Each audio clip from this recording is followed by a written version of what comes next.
오늘 수업에서는 두 나라 사이의 재화 및 서비스와 금융자산의 이동이 마땅히 두 나라 통화의 환율에 영향을 미치는지와 그와는 반대로 두 나라 사이의 환율 변화가 어떻게 두 나라 사이의 재화 및 서비스와 금융자산의 이동에 영향을 미칠 수 있는지를 살펴보겠습니다.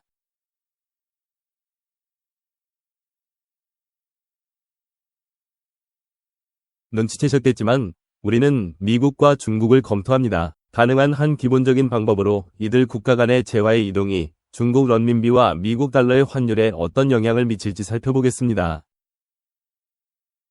여기 화면에는 두 나라가 있습니다. 중국과 미국입니다. 우리에게 두 가지 통화가 있습니다. 중국 런민비와 미국 달러화입니다. 그리고 우리에게는 두 개의 외환시장이 있습니다. 두 개의 외환시장에서 비교 검토할 것은 중국 내 미국 달러화와 미국 내 중국 런민비입니다.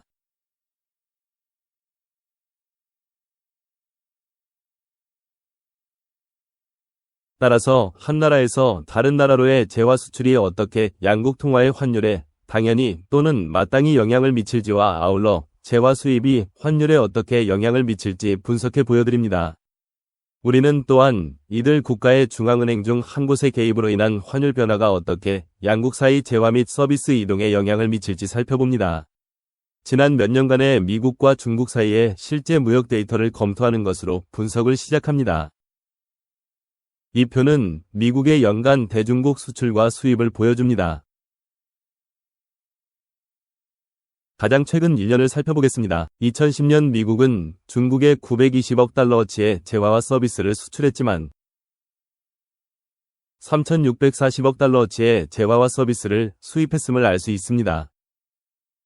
이에 따라 중국과 미국 간의 총무역은 4,568억 달러어치이지만 그중 2,710억 달러어치나 더 많이 중국으로 수출되기보다는 미국으로 수입됩니다.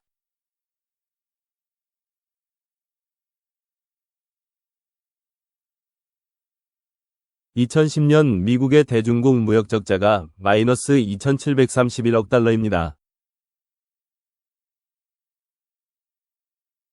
무역 적자는 한 국가의 수입이 무역 상대국에 대한 수출보다 더 웃돌 때마다 존재합니다.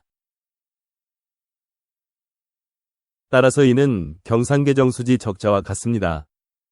지난 10년을 돌이켜보면 매년 미국은 중국에 대해 경상수지 적자를 본 것이 이 표에 적시되어 있음을 유의하세요. 2001년부터 2008년까지 경상계정수지 적자가 매년 증가하여 2008년에는 2,660억 달러에 달했습니다. 그러나 2009년 미국의 대중국 경상계정수지 적자는 감소했습니다. 이것이 가장 주목할 대목인 것은 미국의 중국 수입이 3,370억 달러에서 2,960억 달러로 감소했기 때문입니다. 이는 2009년에 미국이 경기 후퇴기로 접어들었기 때문으로 볼 수 있는데 미국 소비자의 소득이 감소함에 따라 미국산 재화와 중국산 재화를 포함해 모든 재화의 소비가 감소했기 때문입니다.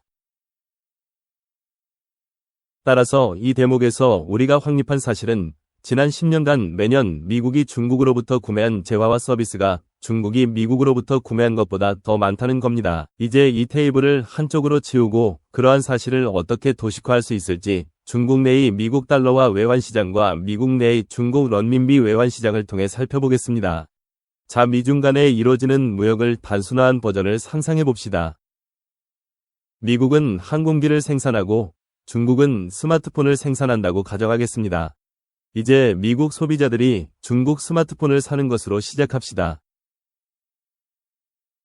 중국산 스마트폰을 구입하기 위해 미국은 중국 스마트폰 생산자에게 달러를 제공해야 합니다. 미국 소비자는 요소 시장에서 달러를 벌어들였을 테니 우리는 중국산 재화의 달러를 사용해야 합니다. 자, 중국 스마트폰 구매는 중국 경제에 달러가 유입되는 것을 보여주는 식으로 도식화합시다. 200달러 상당의 중국산 스마트폰을 구매했다고 칩시다. 이제 미국은 스마트폰이 생겼고 중국은 미국 달러가 생겼습니다. 이것이 중국 내의 미국 달러 시장과 미국 내의 중국 런민비 시장에서 어떤 모습으로 나타날까요? 중국으로의 달러 유입은 중국 내의 달러 공급 증가로 도식화됩니다. 우리는 그 점을 달러 공급 곡선의 외향 이동으로 나타낼 수 있습니다. 그리하여 미국 달러화 가치의 하락을 초래할 겁니다. 달러의 공급 증가는 중국에서 달러화 약세를 유발합니다. 이제 달러가 예전만큼 희소하지 않습니다. 따라서 미국에서 중국산 스마트폰 수요가 증가함에 따라 런민비로 표시한 미국 달러의 균형 환율은 마땅히 하락합니다. 그 와중에 현재 미국 내 런민비 시장에서는 중국 스마트폰을 구매하기 위한 런민비 수요가 마땅히 증가할 것으로 보입니다. 미국 소비자들은 당연히 미국 달러를 공급하며 중국 런민비를 요구할 것입니다.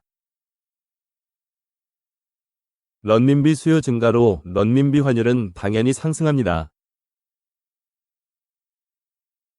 이렇게 우리는 중국산 재화에 대한 수요 증가로 인한 달러화 가치 하락과 중국 런민비 가치 상승을 목격했습니다. 하지만 당연히 무역은 일방통행이 아닙니다. 무역은 양방향 도로입니다. 따라서 중국인들은 미국에 스마트폰을 수출하는 가운데 그들은 자체적으로 생산할 능력이 없거나 아직 생산하지 않은 재화를 취득해야 합니다. 그게 바로 항공기입니다. 항공기는 미국의 주요한 대중국 수출품입니다. 미국산 항공기를 취득하기 위하여 중국 항공사와 여타 항공기 소비자는 반드시 미국 외환 시장에 런민비를 공급해야 합니다. 물론 중국 기업들은 경제활동을 중국 통화로 합니다. 그러므로 미국 항공기를 취득하려면 그들은 중국 통화를 미국 달러로 환전해야 합니다. 그 와중에 항공기는 중국으로 수출되고 중국 런민비는 미국으로 공급되고 있습니다.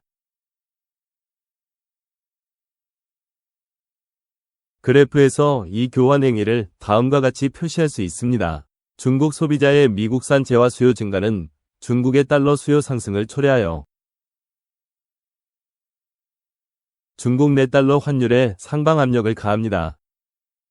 따라서 중국 소비자들이 미국 항공기 구매를 요구하기 시작하자마자 달러 환율이 다시 상승하는 것을 보게 됩니다.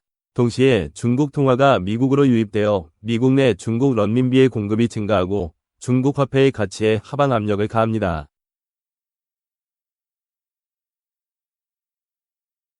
그러므로 우리는 두 나라 사이 재화와 서비스가 이동함에 따라 마땅히 환율이 조정되는 걸 봅니다.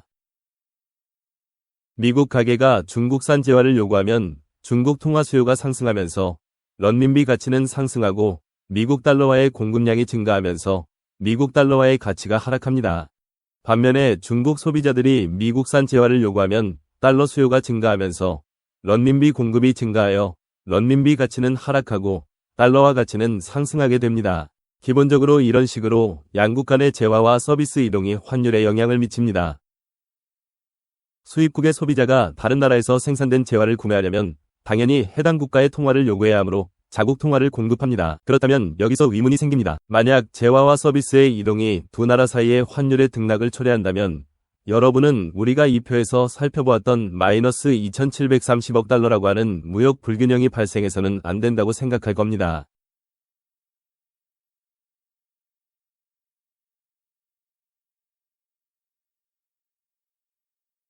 미국과 중국 사이의 막대한 무역 적자는 미국이 중국산 재화에 쓰는 돈이 중국이 미국산 재화에 쓰는 돈보다 훨씬 많다는 것을 의미합니다. 그 말은 당연히 시간 경과에 따라 중국 통화에 대한 수요가 미국 통화에 대한 수요보다 더 빠르게 증가한다는 뜻입니다.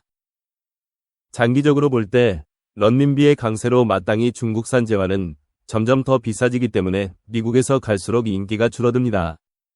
하지만 그런 일은 벌어지지 않았습니다. 분명히 지난 10년 동안 중국의 대미국 수출은 매년 미국의 대중국 수출을 앞질렀습니다. 그렇다면 미국 소비자들이 중국산 재화가 너무 비싸서 더는 소비할 수 없다고 생각할 정도로 위안화가 절상되지 않은 이유는 뭘까요? 이 수업의 후반부에서 우리가 살펴볼 내용은 중국 중앙은행의 외환시장 개입이 어떻게 완전 변동 환율 제도하에 있을 때보다 높은 수준으로 달러의 가치를 유지할 수 있었는지입니다. 다시 말해서 중국 정부는 미국 국채를 매입하여 인위적으로 중국 통화의 약세를 유지함으로써 달러에 대한 수요를 증가시켜 인위적인 달러 강세를 유지했습니다. 이제 이번 강의의 전반부에서 시각화한 무역의 결과가 어떤지 살펴봅시다. 이제 중국은 항공기를 보유했습니다. 그들은 중국 통화를 미국 달러로 환전함으로써 미국산 항공기를 구매했습니다. 그런 식으로 미국은 중국 통화를 보유하게 된 겁니다. 미국은 스마트폰이 생겼습니다. 그 스마트폰은 미국 달러를 런민비로 환전해서 구매했습니다. 그런 식으로 중국이 미국 달러를 보유하게 된 겁니다.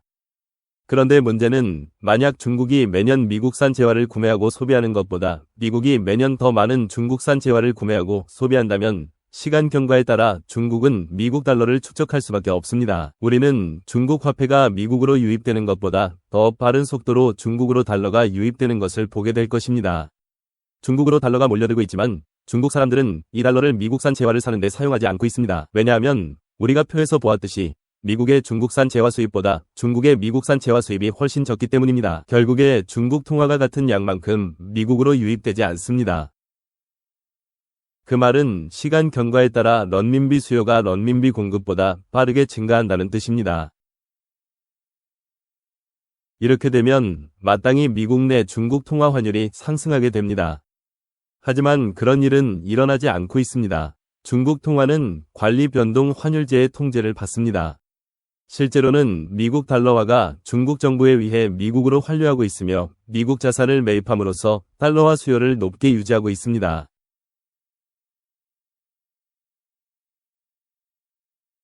그리고 중국 정부가 사들이는 제1위 자산은 미국 정부 부채입니다.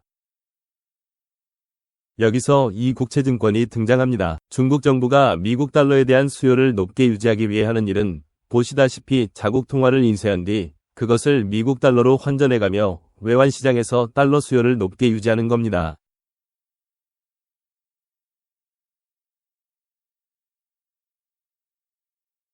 이는 보시다시피 달러 가치에 상방 압력을 가해 달러 환율을 높게 유지합니다. 미국의 중국산 재화 수요가 높은 만큼 달러가 중국 외환시장에 유입되고 있지만 중국 중앙은행은 계속해서 달러 수요를 강세로 유지함으로써 달러 환율을 변동환율제도 하에 수준보다 높게 유지하는 겁니다.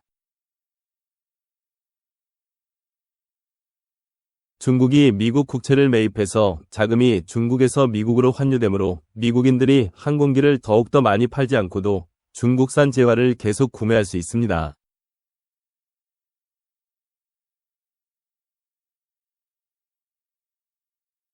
그 결과로 달러화는 강세를 유지하게 되고 런민비는 약세를 유지합니다. 왜냐하면 중국인들이 미국 달러 표시 국채를 매입하기 위해 자국 통화 공급을 계속 확대하고 있기 때문입니다.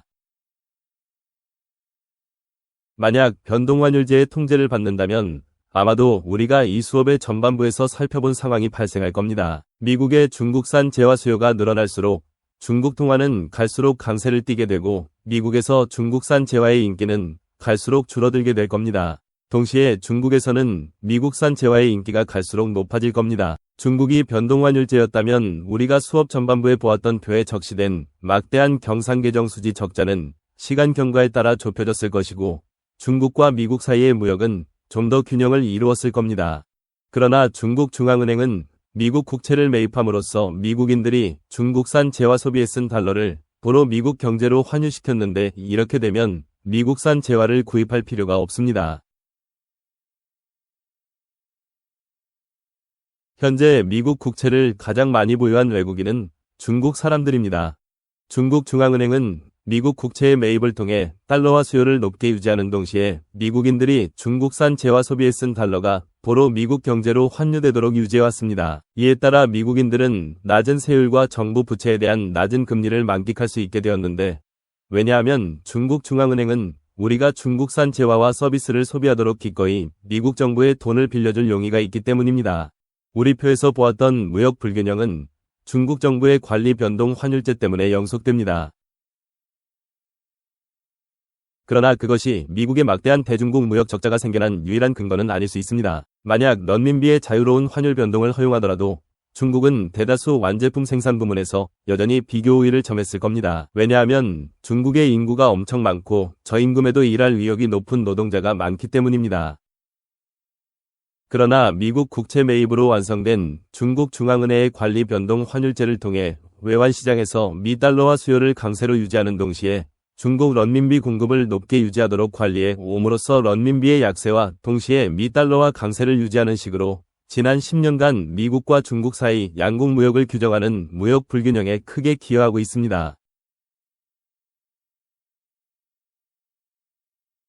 이로써 이번 강의를 마칩니다. 이 수업의 목적은 변동 환율제 하에서 재화와 서비스 이동이 환율에 어떻게 영향을 미치는지 보여주는 것이었습니다. 그러나 중국은 금융시장 거래를 통해 자국 통화를 적극적으로 관리합니다. 주로 중국 중앙은행을 통해 미국 국채를 매입하는 것이 그것이며, 이를 통해 중국 중앙은행은 달러 표시 런민비 환율을 통제할 수 있었습니다. 따라서 중국 중앙은행은 달러 강세를 유지하는 동시에 위안화 환율을 변동 환율제하에서 가능한 수준보다 약세를 유지합니다. 그에 따라 지난 10년간 두 나라의 상호작용을 특징짓는 무역 불균형은 영구화됩니다.